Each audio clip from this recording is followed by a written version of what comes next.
Perkenalkan, nama saya Nikoma Sulastri. Saya Made Agus Kusuma. Dan saya Iwayan Ukiana. Sekarang kami sudah berada di salah satu pura, yaitu Pura Lingsar, di mana di pura ini terdapat satu budaya yang sangat unik, yaitu budaya perang topat. Ikuti perjalanan kami ya. Dah. Pada akhirnya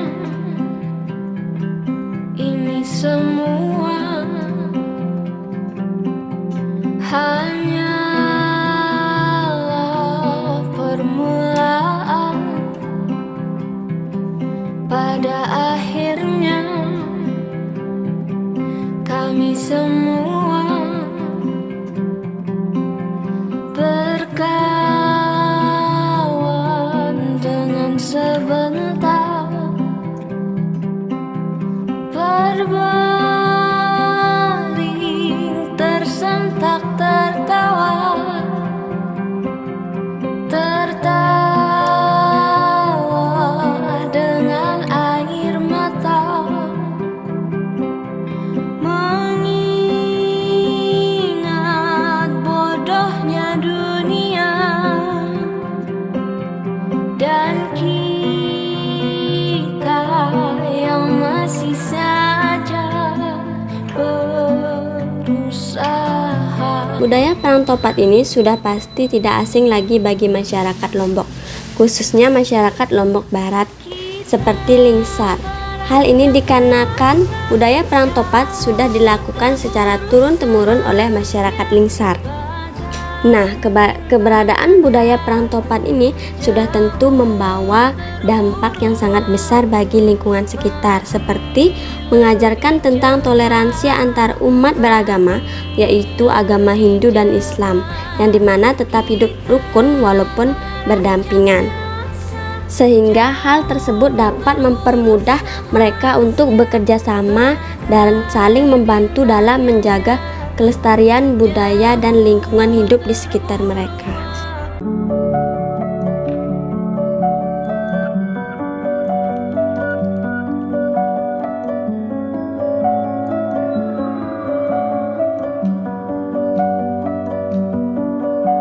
Tanganku yang berapi-api diciumnya tanpa banyak pikir.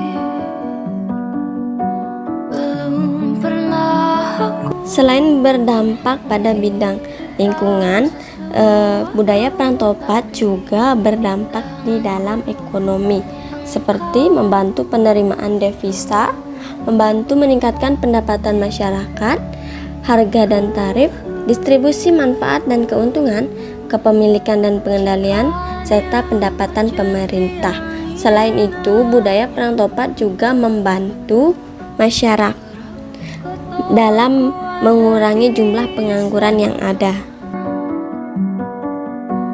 Belum pernah aku menghidupkan sesuatu, tapi di pelukku engkau tumbuh.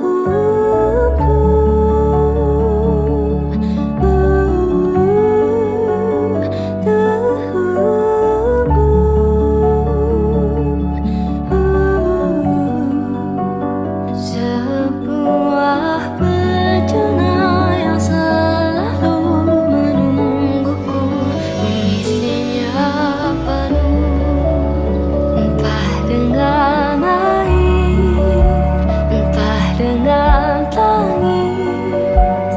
Terkadang Baik teman-teman, untuk mengetahui lebih lanjut lagi mengenai budaya perang topat, kami akan menampilkan beberapa cuplikan video pada saat dilaksanakannya perang topat. Selamat menyaksikan.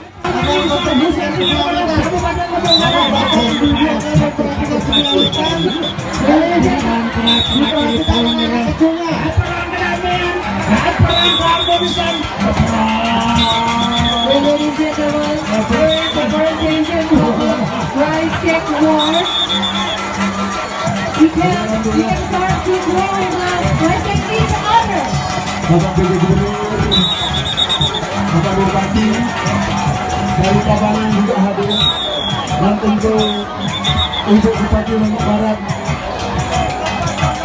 sudah dengan penuh semangat bagaimana Bumi Payar Lombok Miras Sasat Padi yang berada di Bumi Payar Patut Maju yang hari ini tanggal 27 November 2023 tentu event perang lepas ini sudah menjadi bagian dari pen yang merupakan replika konsep event. Selamat siang Bapak. Ya, selamat siang juga. Mohon maaf kami mengganggu waktunya. Ya, enggak masalah. Sebelumnya apakah kita boleh bertanya dengan Bapak siapa? Dengan Bapak Paja, Elseng juga.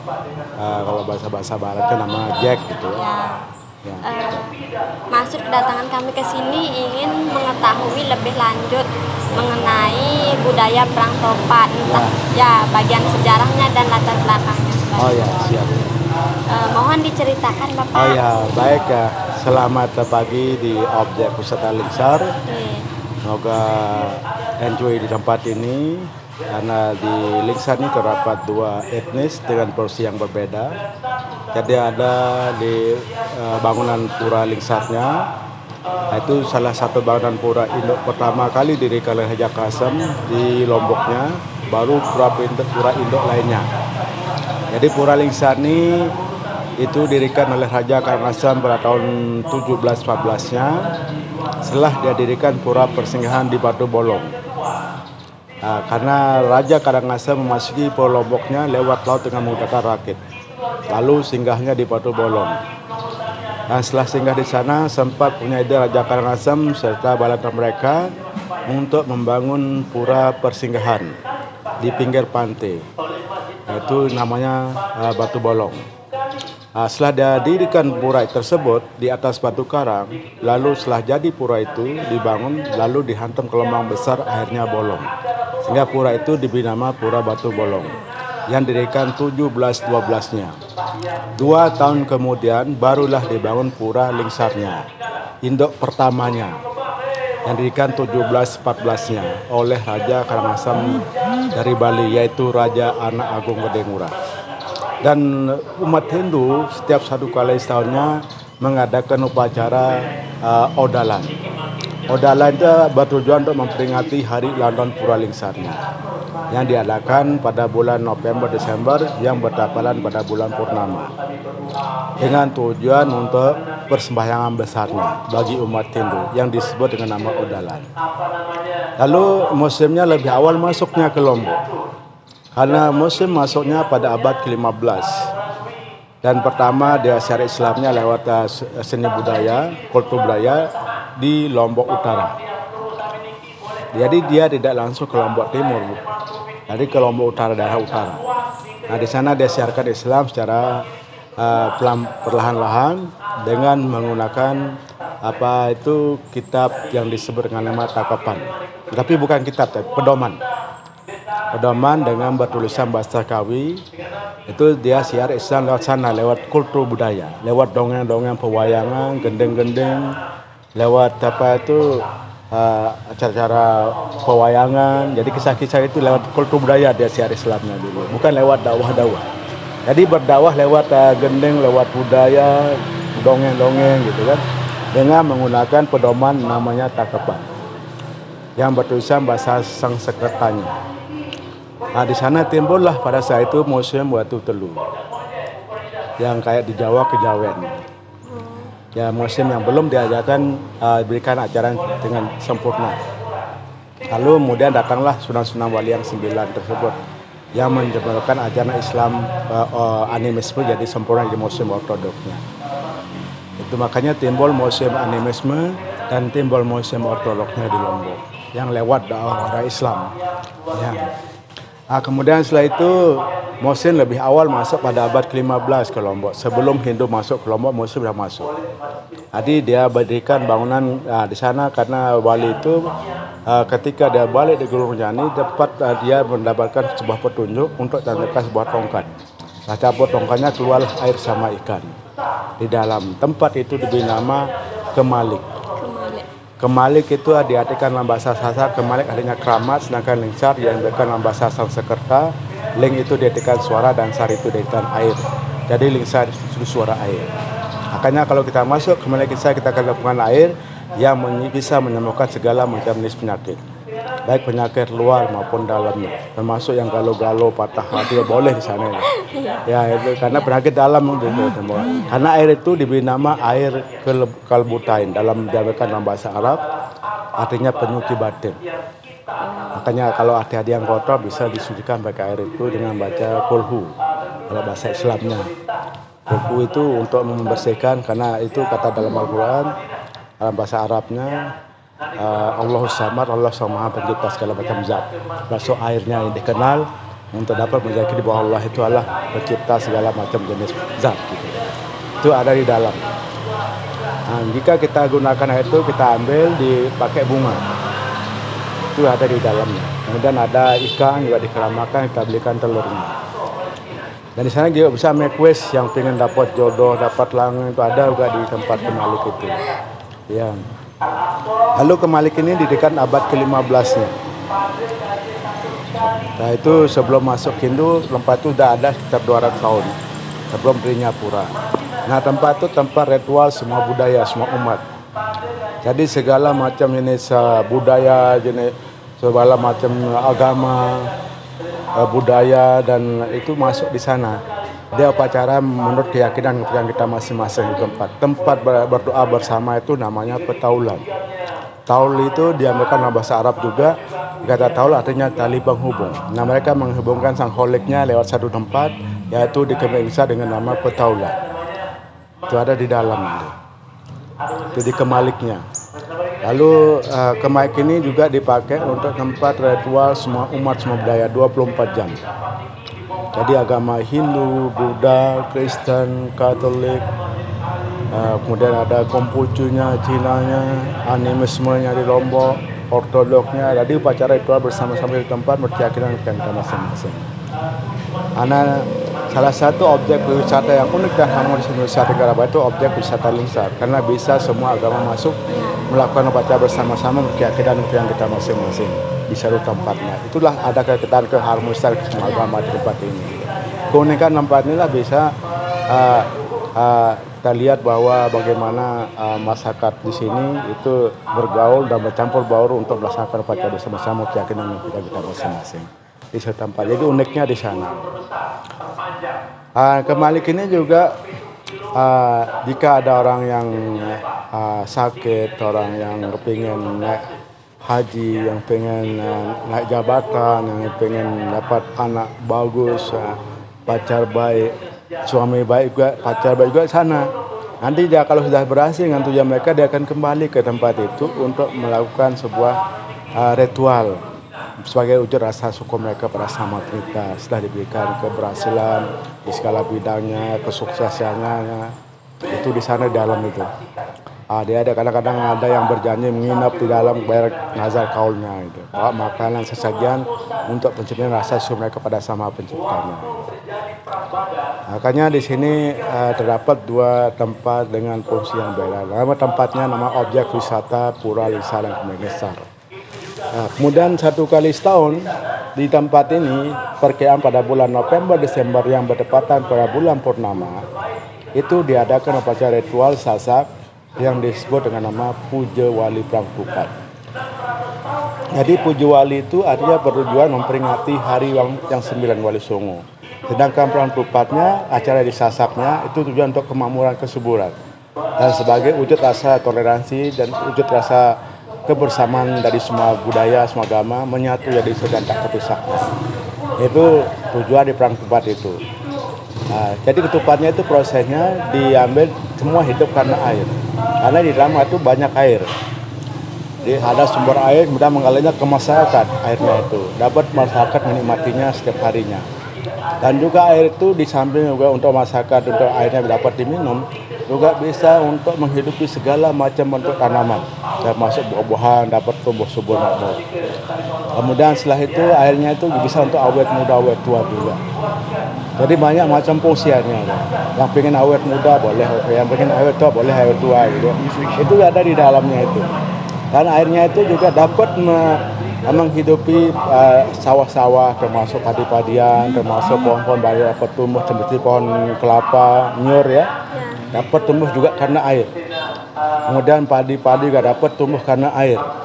Makanya air itu simbol kehidupan kita sehari-hari. Dimanapun kita berada selalu hidup karena air. Mau makan juga harus masak dulu nasinya, pakai air juga. Iya. Ya, mungkin tanpa air kita manusia akan kekeringan, pepohonan kan mati juga tanpa air. Sangat pentingnya kehidupan kalau air itu. Ya. Kemudian semua yang tumbuh karena hidup karena air itu diambil adalah alat untuk pakai berperang. Termasuk pohon nyor kelapa tumbuh karena air dipakai untuk alatnya di perangnya. Diambillah pusungnya, kelapa mudanya, daun kelapa mudanya ini untuk dijadikan ketupat gitu. Kemudian kan hasil petani dari hasil padi dapat juga digabung jadi satu, kemudian dibikin ketupat. Nah, jadi semua yang dipakai alat perang itu hidup karena air. Nah, makanya setiap hari sahur di sini ada perang ketupat. Jadi dimasak dulu ketupatnya. Setelah dimasak baru digantung buat kering, baru ditaruh di tempat kemalik lisannya untuk diritualkan 2 jam. Setelah 2 jam diritualkan, nanti ada pemimpin adatnya itu mengambil ceret baru. Ceret baru itu terbeli, tidak boleh yang bekas-bekas, diikat rapi ketat dengan sarung putih. Dengan ketupat itu ada campurannya, ketupat itu. Mulai ditaruh di kariper, lalu ditaruh di tempat dekat-dekat ketupatnya itu. Lalu dia diritualkan bersama-sama sama pemimpin adatnya. Nah, setelah selesai upacara proses penyucian perang ketupat sama airnya itu baru dibuka isi bungkus ceret itu. Kalau dia dibuka lalu dia terisi air di dalam ceret itu menandakan musim hujan akan tiba. Para petani menanamkan padi di sawah. Tapi kalau begitu dibuka isi ceret itu, kalau dia kering tidak ada terisi sama airnya di dalam, menandakan musim hawa panjang akan tiba. Para petani menanamkan palawijannya di sawah. Karena tujuan baca itu untuk memohon kemakmuran kesuburan dan sebagai lambang pemersatu umat beragama. Dikiaskan lagi budaya perang kerupatnya. Jadi kerupatnya tidak dimakan setelah selesai perang kerupatnya. Kerupatnya diambil kembali setelah upacara tersebut, dibawa pulang sebagai hadiahnya. Lalu pada malam hari kerupat itu ditaburkan di sawah supaya hasil sawahnya subur dan makmur. Nah, itu tujuan dari perang ketupat itu memohon kemakmuran tersebut. Karena ketupatnya itu nanti saat perang ketupat ini ditaburkan di sawah, digantungkan sama buah-buahan biasa buah-buahannya lebih banyak lagi, lebih bagus lagi. Jadi itulah tujuan dari perang ketupat itu memohon kemakmuran sebulan dan sebagai lambang pemersatu umat beragama. Dikiaskan oleh budaya perang ketupat karena tidak ada yang membedakan perang ketupat dengan perang-perang lainnya. Termasuk perang pena ada risiko, termasuk perang senjata, perang pakai senjata juga menyebabkan ada korban. Tapi perang ketupat tidak ada menyebabkan ada korban. Ini rasa perdamaian, pemersatu, rasa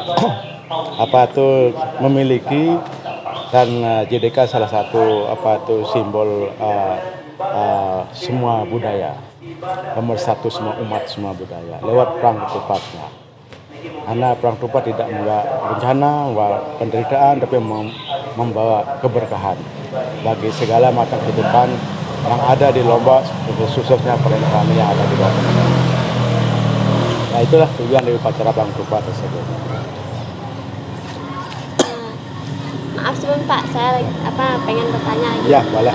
Karena kan seiring ini budaya perang topan ini udah ada dari zaman dulu kan. Nah, seiring berjalannya waktu, apakah ada kesan atau perubahan yang ditimbulkan dari perang topat ini, entah itu terhadap lingkungan atau masyarakatnya, Pak? Oh, enggak. Jadi ada efek sampingan. Karena itu perang topat itu sudah disyaratkan memang tradisi dari dulu sampai sekarang, sehingga perang topat tetap selalu diadakan walaupun bagaimana situasi Lomboknya maupun gawat tetap diadakan karena itu merupakan upacara peninggalan dari nenek moyang mereka kita dulu, sehingga sangat diutamakan untuk setiap hari ke sana ada perang topatnya itu. Ya. Berarti budaya perang topat itu bebas ya, yang mau nonton itu boleh siapa nanti aja? Setelah penontonnya setelah diberikan ketupat dari patas temboknya oleh panitia upacara. Jadi datanglah pemimpin negara, termasuk salah satunya adalah gubernur, dengan wakil gubernur juga dengan bupatinya yang menginformasikan kepada semua yang ikut acara itu. Tadi saya mengadakan satu kali seni PMBS ini agar semua dapat menikmatinya, semua dapat memiliki keharmonisannya, kepersatuannya dengan lain agama, sehingga di sana diinformasikan dulu. Jadi ini event bukan untuk segala macam bentuk efek samping, tapi budaya ini adalah sebagai lambang pemersatu agama. Marilah kita semangat dalam upacara Perang Tupat ini, jangan sampai ada yang marah, ada yang gitu, jadi informasikan. Jadi kalau kena Tupat gak boleh marah, harus semangat, harus setia, harus juga senyum bahagia dan kena dengan tupat itu. Jadi itu tujuan, sehingga tupat itu tidak membawa ke penderitaan, itu membawa keberkahan gitu. Karena orang yang kena juga tidak marah juga gitu kan, karena sudah informasikan sebelumnya. Nanti setelah itu, nanti ketupatnya setelah jatuh ke bawah, dia akan ambil bagian baca itu lalu dibawa pulang pada malam hari, tiba di ke sawah buahan. Jadi itulah tujuannya, mendapatkan ketupat itu di tempat ini untuk dapat hadiahnya dibawa pulang, lalu ditaburkan di pada malam hari ini sama buah-buahan. Sebagai mohon kemakmuran, kesuburan, agar sawahnya bagus, buah-buahannya juga bagus. Ya. Gitu. Mungkin ada pertanyaan lain? Apa lagi? Terus dah. Itu aja. Yes. Ya. Nah, mungkin cukup Pak. Mungkin kalau nanti kurang nanti kita kembali lagi boleh. bertanya. Ya. Mungkin masalah apa tuh Perang Tupat ini kan ada dari Hindu namanya Odalan namanya kan. Ya, Odalan tuh dia memperingati tempur Lingsa, holtahnya di puranya. Nah kalau Muslimnya Perang Tupat Tujuali itu holtahnya Muslimnya, jadi sama-sama acara itu bersama-samaan 24 jam antara Hindu sama Muslimnya. Cuma siapapun yang ikut perang itu boleh, baik turis yang ikut ke sini, yang tamu-tamu yang ikut perang boleh, gitu kan. Dengan kan diinformasikan dari gubernurnya gitu. Baik turis Muslim maupun mancanegara boleh ikut perang ini, asalkan orang Tupat tak boleh marah, Ya. harus semangat bahagia gitu kan. Karena perang ini tidak menimbulkan ada penderitaan, kesedihan, jadi menimbulkan rasa kebahagiaan. Dia harus semangat dan bahagia kalau kena ketupatnya gitu kan. Jadi itulah tujuan dari upacara Perang Tupatnya itu. Tadi ketupat itu dibuat hidup semua karena air gitu. Ya. Baik ponyur hidup karena air, padi hidup karena air juga. Mungkin itu aja Ya. pertanyaan. Terima kasih Bapak Ya. informasinya. Ya. Maaf kami mengganggu Ya, waktunya. tidak apa-apa. Emang tugas kita di sini. Oke. Nah teman-teman, itu dia penjelasan dari sejarah budaya Perang Topat yang ada di Pura Lingsar. Sekian video dari kami ucapkan terima kasih atas tontonannya. Silahkan komen, like, dan subscribe ya teman-teman. Dadah. Bye-bye. Abdi teh ayeuna gaduh hiji boneka tak kinten saena sareng